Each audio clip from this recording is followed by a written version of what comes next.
इसके लिए तैयारी, स्टोरेज के लिए, डिलीवरी के लिए और उसको लगाने के लिए वो जैसे मैंने जिक्र किया बहुत अहम है।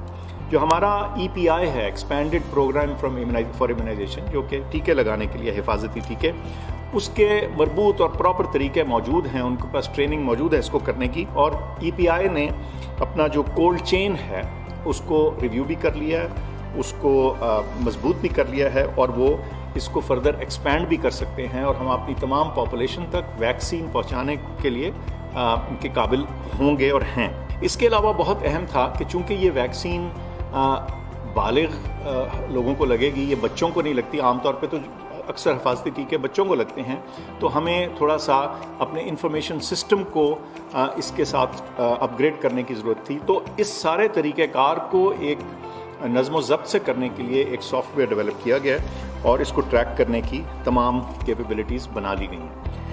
एक रिसोर्स मैनेजमेंट सिस्टम जो है हमारे हेल्थ केयर वर्कर्स को रजिस्टर करने के लिए, उसमें तकरीबन 4 लाख से ज़्यादा वर्कर जो हैं वो इनफरादी तौर पे रजिस्टर हो चुके हैं उनके अपने नाम और आइडेंटिफिकेशन के ज़रिए। इसके साथ साथ हमें अपनी जो ह्यूमन रिसोर्स है उसको ट्रेन करने की ज़रूरत थी, रीट्रेन करने की ज़रूरत थी, ताकि वो इस वैक्सीन जब ये आती है तो उसको एक मुनज़्ज़म तरीके से पॉपुलेशन तक पहुंचाया जाए, तो उनको भी उनकी ट्रेनिंग शुरू होती है।